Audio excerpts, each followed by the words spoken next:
Okay, guys, today we're going to leave the imaginary unit behind and really concentrate on polynomials. Before we can really dive into our study of polynomials, we need to talk about what is a polynomial, what makes it a polynomial, what's special, and how do we describe them. So first up, what is a polynomial? A polynomial is a group of monomials that are separated with plus signs and minus signs.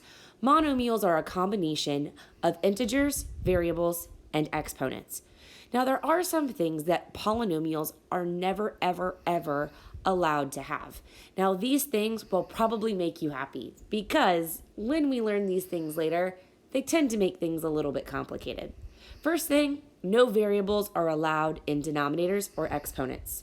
Also, no variables are allowed in roots or absolute values. Lastly, no negative exponents. So that means all of our exponents are going to be positive. So let's talk about a degree of a polynomial. So really there are two different versions of these.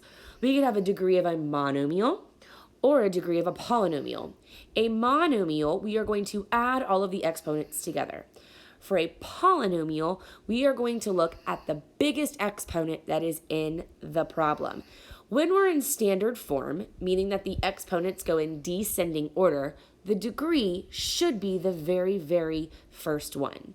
So keep in mind that monomial means one term and polynomial means many term. Let's look at some examples. In these examples, I want you to find the degree. So the first one, we've got 8x squared, y cubed. So we're going to take 2 and 3, add them together, and get 5. Number 2, I've got a squared plus b plus c cubed. Notice that b does not have an exponent, but I wrote one in. There's an understood one. Add them together, you get 6. Now let's take a look at 5.6. That one doesn't have an x, so when I draw it in, it's x to the 0 power. That's a constant. One more. This is a polynomial, so all I want is the biggest exponent, which is 3. So examples 1, 2, and 3 are monomials, so I added the exponents, and example 3 was a polynomial. Now let's consider the following polynomial. We're going to have 5x cubed plus 8x squared plus 3x minus 17. That 5 is the leading coefficient. It's our first integer. Notice that this polynomial is also in standard form. So that 3 is the degree. The first term is 5x cubed. The second term is 8x squared. The third term is 3x, and the fourth term is negative 17. So we are going to be able to talk about how to classify these polynomials. When we go to classify them, the first thing we do is based off of the degree. We're either going to have constant, linear, quadratic, cubic, quartic, or quintic. That's based off of the biggest degree given to me. The next term is going to be based off of the number of terms. We're either going to have monomial, binomial, trinomial, or polynomial, where monomial has one term, binomial has 2, trinomial has 3, polynomial has 4.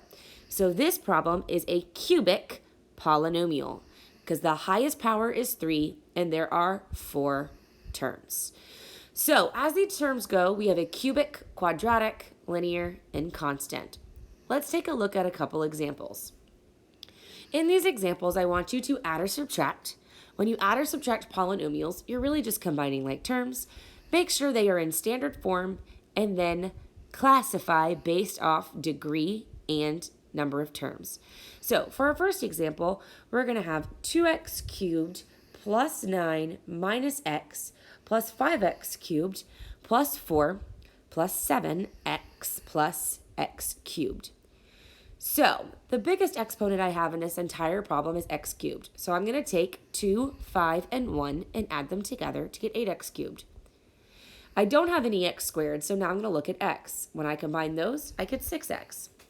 Last up, we're going to combine our constants. 9 and 4 gives me 13. So I have 8x cubed plus 6x plus 13. It is in standard form. The highest exponent is 3, so I have a cubic trinomial because there are 3 pieces. Notice that I cross terms out once I use them. That's to prevent me from missing something or using something twice. For our next problem, we're going to subtract. When you go to subtract, I like to distribute the negative and drop the parentheses. So I have 3 minus 2x squared minus x squared minus 6 plus x plus 3. Let's combine x squareds first. So I get negative 3x squared. Then I just have an x. Now when I combine 3, negative 6, and 3, they cancel. So I have negative 3x squared plus x. So this is a quadratic binomial.